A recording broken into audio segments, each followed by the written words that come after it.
104 matches, 48 teams, 12 groups, 16 host cities across 3 countries, and more than 150 million ticket requests in just 15 days. The 2026 World Cup is being billed as the biggest football tournament the sport has ever seen.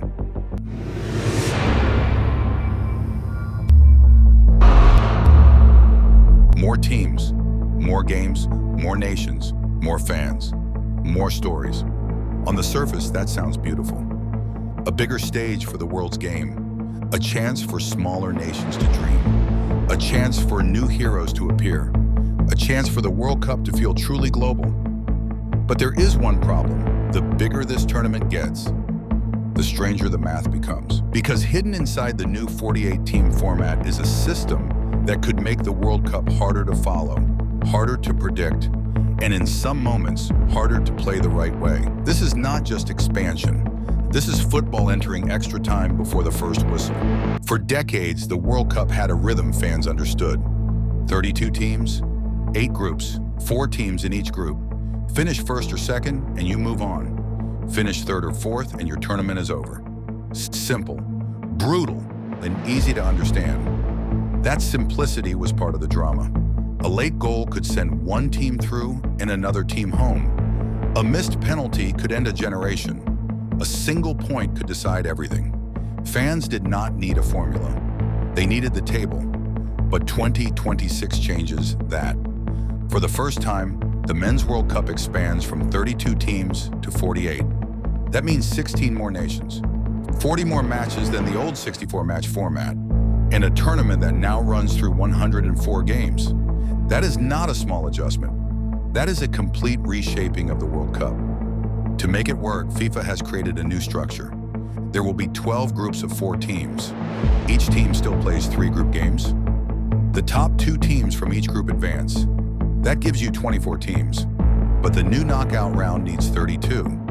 So 8 more places go to the best third-place teams. And that is where the chaos begins. Third place no longer means elimination, but it also does not mean safety. A team can finish third in its group and still advance. Another team can finish third in a different group and go home. A country may complete all 3 group games, walk off the pitch, and still not know whether its World Cup is alive.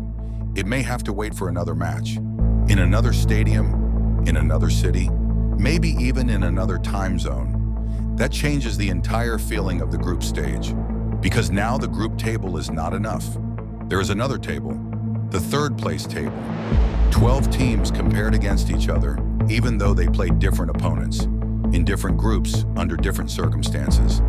8 survive, 4 disappear, and then comes the bracket. In the World Cup, most fans know the path is visible. Win this group, play that runner-up. Finish second, play that winner. The road is difficult, but at least you can see it. In 2026, the round of 32 becomes more complicated because the opponent can depend on which exact combination of third-place teams qualifies. That means the bracket is not just a bracket, it becomes a moving puzzle. For hardcore fans, that might be fascinating. For casual fans, it may feel like needing a spreadsheet to understand the World Cup. And that matters, because the World Cup is not only watched by tactical obsessives, it is watched by families, by casual fans, by people who only follow football once every 4 years, by people who are there for the flags, the pressure, the goals, and the emotion. The World Cup works because the emotion is clear, but when the structure gets complicated, the emotion can get delayed. Instead of saying, "we are through," fans may have to say, "we are probably through," depending on another group. That is not the same feeling. That is not clean drama. That is administrative suspense. But bracket confusion is only the surface. The deeper issue is what this format could do to how teams play. Because when 8 third-place teams can qualify, the incentives change. Sometimes losing by 1 goal may be better than opening up and losing by 3. That is not cheating. That is not corruption. That is not a secret deal. That is a team responding logically to the rules placed in front of it. Then there is the draw problem.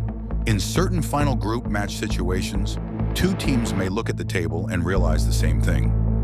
A draw helps both. A goalless draw sends both through.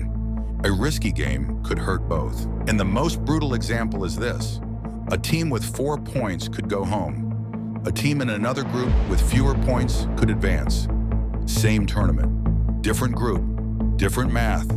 That is why this World Cup is so fascinating. The expansion could be beautiful.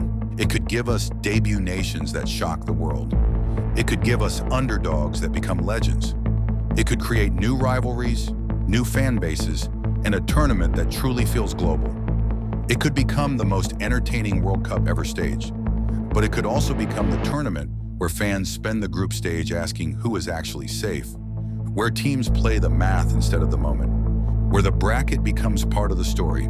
FIFA wanted a bigger World Cup, and by the numbers, it got one. Bigger demand, bigger schedule, bigger map, bigger knockout round, bigger opportunity.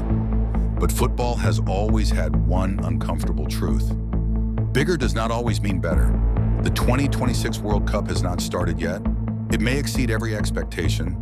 It may become the greatest tournament the sport has ever seen. But the structure is already in place. The incentives are already built in. The pressure is already visible. And the question is no longer whether this will be the biggest World Cup ever. The question is whether football can survive the chaos that comes with it.